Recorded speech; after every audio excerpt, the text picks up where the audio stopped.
নেপালে প্রধানমন্ত্রী কেপি শর্মা ওলির পদত্যাগ ও একাধিক মন্ত্রীর জনতার হাতে শারীরিক আক্রমণের ঘটনা দেশটির রাজনৈতিক ইতিহাসে এক নাটকীয় মোড় নিয়েছে। সামাজিক যোগাযোগ মাধ্যম নিয়ন্ত্রণের সিদ্ধান্তকে কেন্দ্র করে যে তরুণ নেতৃত্বাধীন বিক্ষোভ শুরু হয়েছিল তা পরিণত হয় সহিংস সংঘর্ষে। পুলিশের গুলিতে অন্তত ১৯ জন নিহত হয়, আহত হয় কয়েকশো মানুষ। সরকারি ভবন, মন্ত্রীদের গাড়ি ও বাড়িঘরেও আগুন ধরিয়ে দেওয়া হয়। এক পর্যায়ে পরিস্থিতি এতটাই নিয়ন্ত্রণের বাইরে চলে যায় যে প্রধানমন্ত্রী ও তাঁর মন্ত্রিপরিষদ সদস্যরা নিরাপত্তা বাহিনীর সহায়তায় সরে দাঁড়াতে বাধ্য হন। অবশেষে ওলি পদত্যাগ করেন চরম জন আস্থাহীনতার দায় স্বীকার করে। এই সংকটের পটভূমিতে নেপালের অভ্যন্তরীণ রাজনীতির পাশাপাশি ভারতের ভূমিকাও আলোচনায় এসেছে।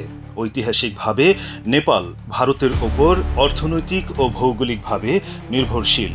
দুই দেশের মধ্যে ১৯৫০ সালের চুক্তির কারণে সীমান্ত খোলা, মানুষ ও পণ্যের অবাধ চলাচল অব্যাহত রয়েছে। ফলে নেপালে অস্থিরতা দেখা দিলে তা সরাসরি প্রভাব পড়ে ভারতের বাণিজ্য, অভিবাসন ও নিরাপত্তা পরিস্থিতিতে। অর্থনৈতিক দিক থেকেও ভারতের বড় ধরনের উদ্বেগ রয়েছে। নেপালে বিদ্যুৎ রপ্তানি, সীমান্ত বাণিজ্য, পরিবহন প্রকল্প সহ নানা ক্ষেত্রে ভারতের বিনিয়োগ আটকে যেতে পারে।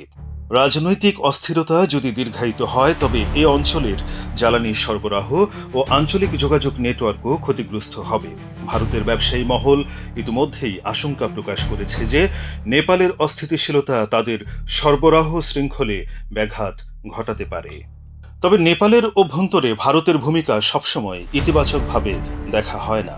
অনেক রাজনৈতিক দল ও তরুণ আন্দোলনকারীদের মধ্যে ভারত বিরোধী আবেগ ক্রমশ প্রবল হচ্ছে।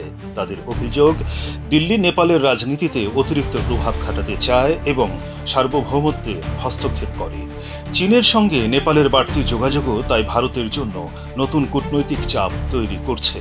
বেল্ট অ্যান্ড রোড ইনিশিয়েটিভের আওতায় চীনের বিভিন্ন অবকাঠামো প্রকল্প নেপালে এগিয়ে যাচ্ছে, যা দিল্লির চোখে কৌশলগত প্রতিযোগিতা ছাড়া আর কিছু নয়। এমন পরিস্থিতিতে নেপাল ভারত সম্পর্কের ভবিষ্যৎ অনেকাংশেই নির্ভর করবে নেপালের নতুন সরকারের নীতির ওপর। যদি তারা স্বচ্ছতা ও গণতান্ত্রিক অধিকারকে গুরুত্ব দেয়, মত প্রকাশের স্বাধীনতা ফিরিয়ে আনে এবং উভয় প্রতিবেশীর সঙ্গে ভারসাম্যপূর্ণ কূটনীতি বজায় রাখে, তবে ভারতের সঙ্গে সম্পর্কও পুনর্গঠিত হবে। কিন্তু যদি নতুন নেতৃত্ব জাতীয়তাবাদী আবেগকে বাড়িয়ে ভারতকে দায়ী করতে থাকে, তবে সম্পর্ক আরও শীতল হতে পারে। সবশেষে বলা যায়, নেপালের সাম্প্রতিক রাজনৈতিক সংকট দক্ষিণ এশিয়ার ভূ রাজনীতিতে নতুন অনিশ্চয়তা তৈরি করেছে। ভারতের এখন সবচেয়ে বড় চ্যালেঞ্জ হল অভ্যন্তরীণ রাজনীতিতে সরাসরি হস্তক্ষেপ না করে নেপালের জনগণের আস্থা অর্জন করা। অন্যথায় চীনের প্রভাব আরও গভীর হবে আর ভারত নেপাল সম্পর্ক আরও দুর্বল হয়ে পড়বে। Ahsan Habib, CSB news, USA.